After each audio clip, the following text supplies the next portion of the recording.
Yo, what's good, y'all? You dub back here again, here in 2019. Let's get it. Now, for those who don't know me like that, who don't talk with me like that, I'm huge into all kinds of philosophy: political philosophy, economic philosophy, spiritual philosophy. And decide on my channel to take things to the next level. They'll start talking about some of these issues that I speak on, okay?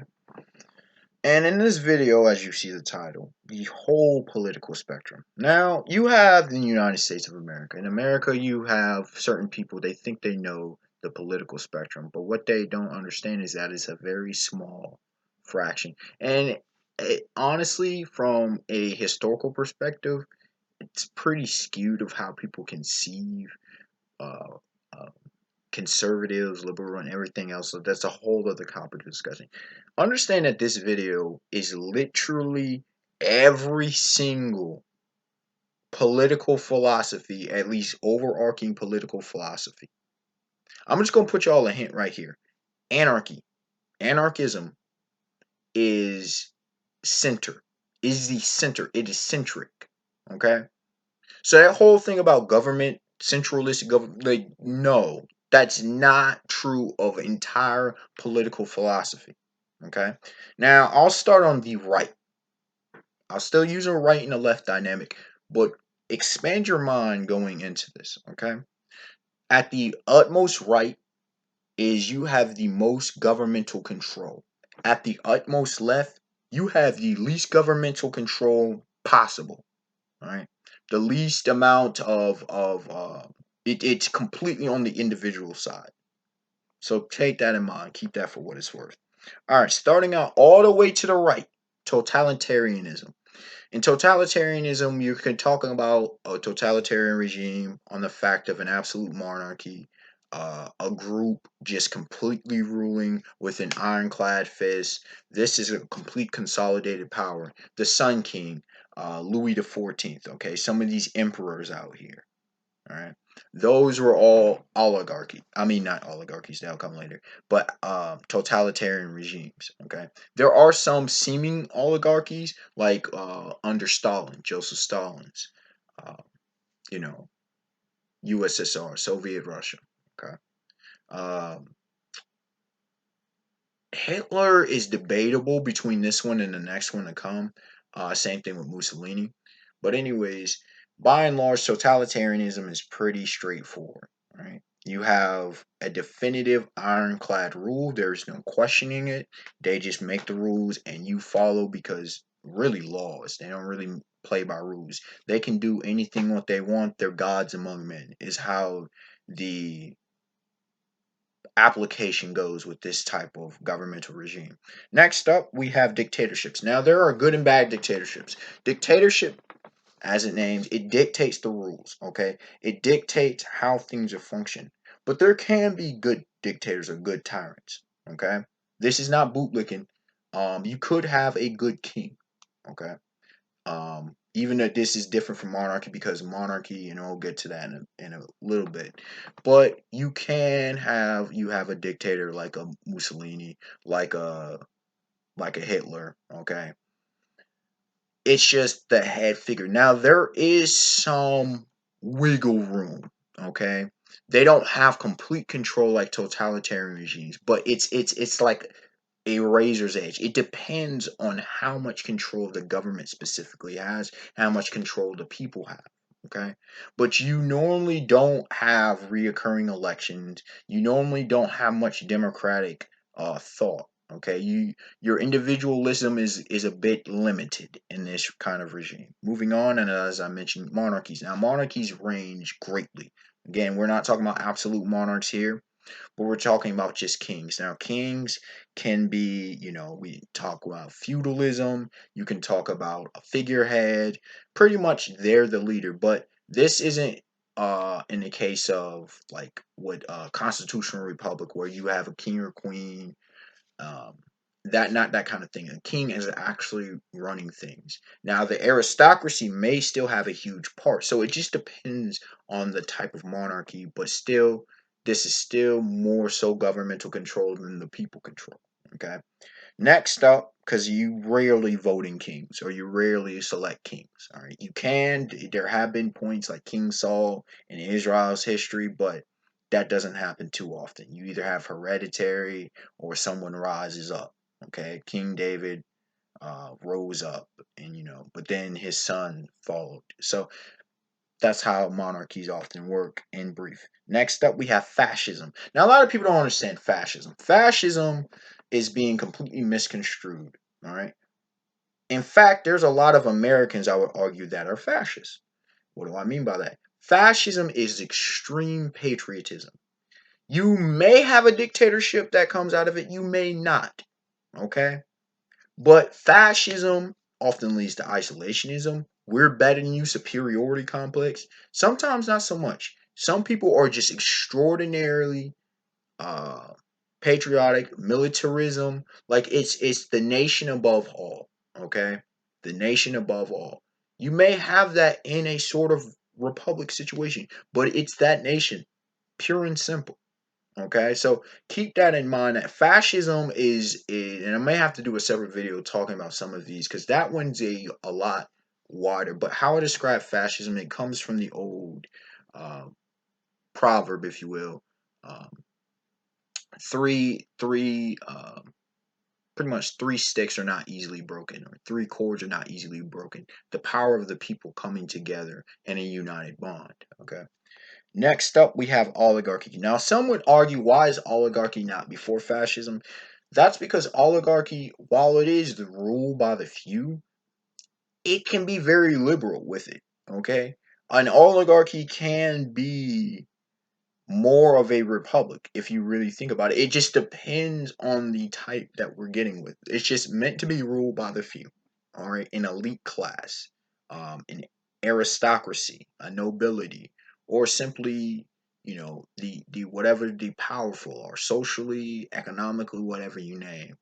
Um, Throughout history, many places have become oligarchies. It's the often natural progression of governmental power. So again, that's another discussion for another time. You can comment in the comment section and I can answer questions, but moving on. Next up we have a republic. The United States, all right, is a republic. It is not a democracy. I constantly get on that. There have been very, very few democracies throughout history. Britain and everything, parliaments, Congress, things of that nature. When you have elected officials, that is a republic. It is not a democracy. Not in the least. All right. Democracy is, and it's right next to it, so I'll talk about both of it. The idea of republic comes from it is based upon the idea of democracy, but democracy is not based on the idea of the republic. The democracy predates the idea of the republic. Republic, you had the Roman Republic, all right, even though they weren't the greatest. And again, you had with Athens and stuff, you had a pseudo democracy. It's very difficult to get a democracy, and I can do a video because I remember writing an essay back when my first semester of college about the problems of democracy. There's about like 5 or 6 different problems with complete direct democracy. Okay. And that, again, that's a whole other thing. But democracy is everyone gets a vote. Okay. Let's say you were in a family or a group, a team. Right? Everybody's vote matters. A great example of democracy is Survivor. Okay. Tribal councils. That's democracy. What we have with the election time, that's a republic. Okay? Election of a president, of Congress, of House of, the House of Representatives, the senators and such, the governors. That's all republics. Okay? Understand that.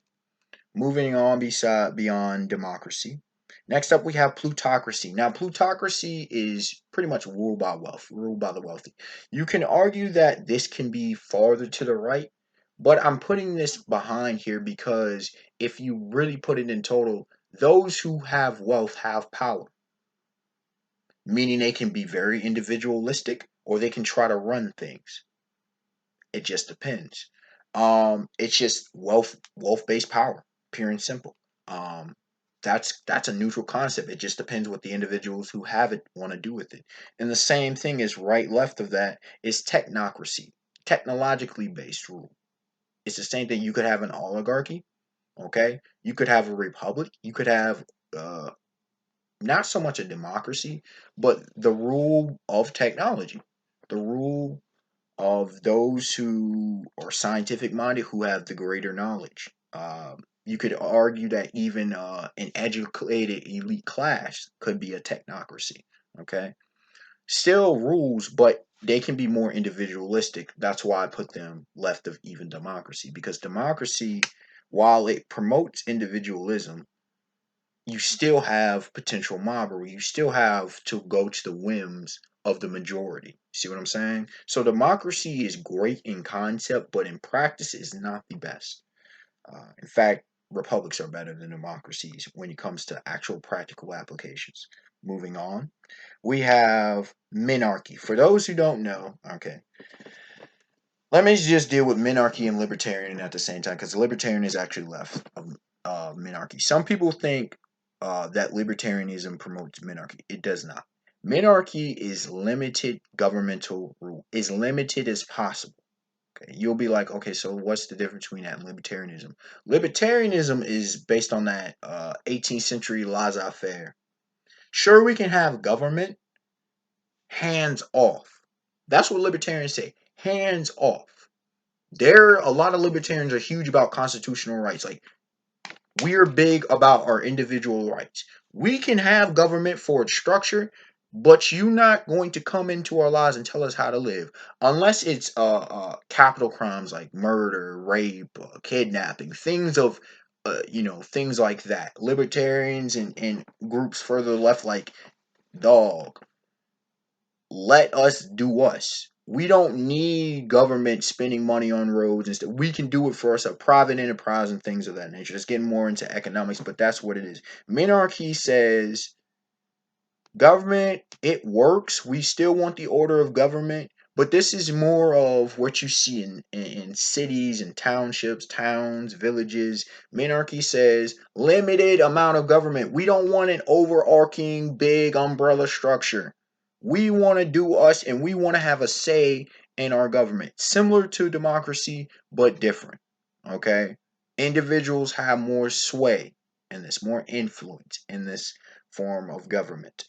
And the leftists of government, the leftists of control. Now I know it might piss some people off, but I don't care. Y'all know how I get down.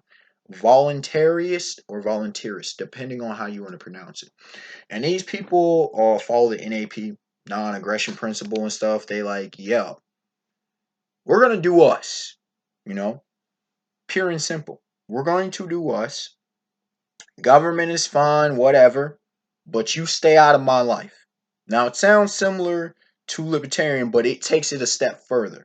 They're almost anarchistic, but they don't quite get there because they're more so focused on individualism.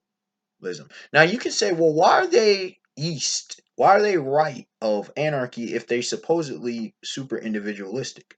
Well, it's because they're super individualistic. Anarchy, okay, anarchism, there are no less than about 10 different forms of it. And again, other conversation for another time. But individual anarchy in its most basic form, it says no big brother. Okay? Like, dude, no. Now, here's the thing. You can have unions. You can still, as an anarchist myself, I don't mind a republic. I don't mind these, whatever the people decide. Okay, individuals decide. The communities decide. Okay, instead of this structured government that is rigid, instead of a fluid form of leadership. I'm not anti-leadership. I'm not anti-rules. Okay, it's an anti-laws because laws are whimsical. It's anti-state, it's anti-elitism, it's anti-government because government has historically proven to be ineffective throughout human history and abusive with its power. Lord Acton's historical principle is power corrupts, absolute power. Absolute power tends to corrupt absolutely. Okay, power corrupts, absolute power tends to corrupt absolutely. Great men are almost always bad men. The difference between the anarchist and the voluntarist is that the anarchist is willing to work with other people to achieve the goal. The voluntarist just says, yo, stay out of my way. I'm going to do me. Those close to me, fine. A government is fine as long as it benefits me and mine. The anarchist says there's no need for government. So it's a fundamental difference in the perspective, in the thought behind the philosophy. There's more to it, but again, for time constraints, we're not going to deal with that in these videos. Now, left of anarchy.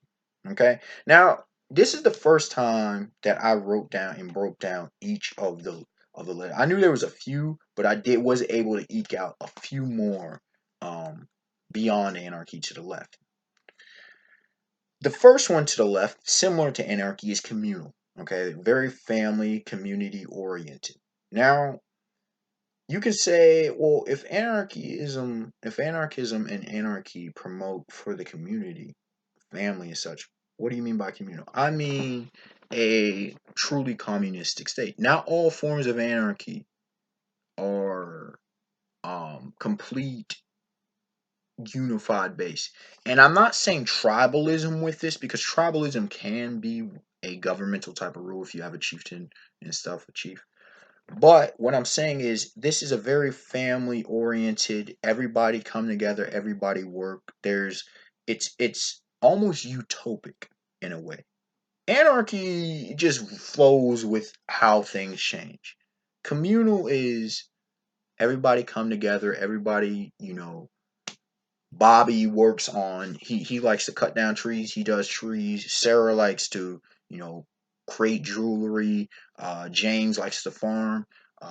Bill likes to fish. Everybody does their own thing and works as a niche. Now, some of this happens in anarchy, but this isn't the main purpose. Communal living is a very leftist thought. Okay, very, very leftist thought. You don't have that when you have government. Okay, the communal living, everyone decides for himself or herself, and collectively they come together. And when there's ever any issue or problem, they deal with things in a democratic but not a overbearing kind of way. It's no kind of direct rule. It's more so suggestive. It's a family base. It's a community base. Moving even left of that, the traveler. Okay, this is more so the individual now, whether it be nomadic, gypsy, hobo, uh, free spirit, you know, various forms of voluntary homeless, someone just moving from place to place. See what I'm saying? Someone who's living off the land, someone who just finds work as it can, just a traveler. I mean, there could be a group that does this, but it's the individual. For some people, that's like, yeah, I would love to live like that. This is a very different kind of thing. This one has they're not rooted. So why would they care about a government? They're living their lives, and the people that they know live their lives all individually. They're not, beat down. And the thing with government is government has stabilizing power and stabilizing factor, because often, most often, exactly, it is stationary. It's hard to have a government if people are constantly on the move and just out and doing what they do. Okay. One thing I did not add is thing about warlords when it comes to government. All right, that's more so oligarchy kind of stuff, dictatorship, depending on the situation. But that's just another example that I would like to throw out because the question might come up. Next up, beyond the traveler, you have the survivalist. Okay, the survivalist, this person living off the land, this group, whoever the case may be, the people just um, living life pretty much. It doesn't mean that they can't thrive, but more so they're focused on dealing in the day to day, maybe living very minimalistically, maybe, enjoying what nature has to say. This is a little bit different from what's to come with the primalist right next to it. A little bit left of the primalist. That's different from the survivalist or the traveler. Is belief that we should do as nature. Whether you have the nudist crowd or whether live more like animals, not in a debasing, not in a dehumanizing form, but being one with nature, how nature intends. You would see things like certain burial rites, certain things, certain more some could say antiquated, more ancient views, maybe how more so ancient man lived, embracing that which is natural, not, you know, demonizing concepts such as death, not being afraid. Uh, birth and death is all the cycle. You know, it gets very metaphysical when you start getting with some of these more left viewpoints. But yeah, you might not meet that many kind of people, but you might occasionally meet someone who's more of a primalist.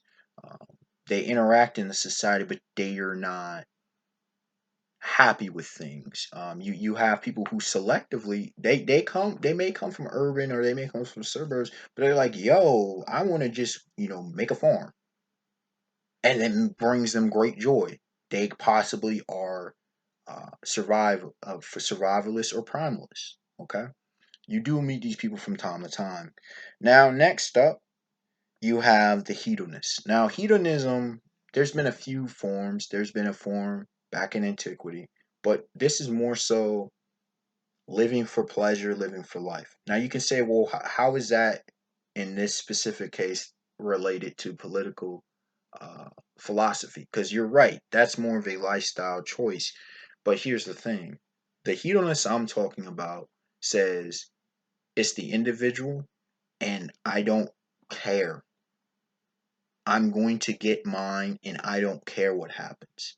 Now, you can find that as very selfish, but hey, there are some people who live like this. And obviously, they're not going to be tied to government. Now, you can say, how is this not the most left of all things? If this person is super individualistic, more so than anything else I presented on this list, well, here you go. The absurdist. The absurdist finds kind of on a way of the comedian from The Watchmen. Okay, you can say he was kind of absurdist, even though he was operating where he was. Finds life to be a joke. Finds that this is all for nothing. Kind of nihilistic, but a little bit different. Um, Acts as if actions don't really matter. You do what you do. People do what they do, and it is what it is. And that's kind of how it is. Again, that can be explained more further down the line, or I can explain it in answering to questions. But the hedonist, individually obsessed, the absurdist, nothing really matters. So you do what you do, but in the end, who cares? Who cares if you had that great career? Who cares if you make all this money? Who cares? Go ahead and do it, but it doesn't really matter, is that kind of thing. And you can't really have an absurdist built society too often. You won't get much productivity, which is why this is very much anti-government. And last but certainly not least, the most left that I've come across. If there is anything left beyond this, it's a possibility. You're getting so far out there that, dude, you're on some other stuff. That's some psychedelic level stuff. So you have the deconstructionist. Now, the deconstructionist, you can say, is a response or a modernist response to government. It's saying break everything down, completely change the way that we conceive about society, that we conceive about nature. They are on some, I'm saying, some other stuff. All right. It's kind of like if you were to break apart a molecule and rearrange its parts to form something else. They're thinking that there can be a completely different way of doing things.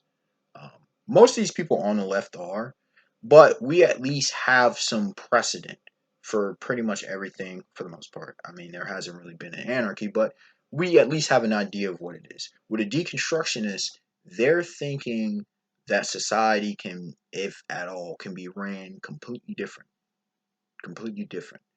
Very, very individual, very, very individual. But for them, the individual matters above the group. But because the individual matters above the group, that means everybody in the group has a say. So you can say, wait a second, wait a second, wait a second. You had the communal and you had the anarchy, and then you had a bunch of individualists. Now you're getting into someone who's super individualistic but comes back to the community. It's a living paradox. Deconstructionist is a living paradox, is an enigmatic puzzle.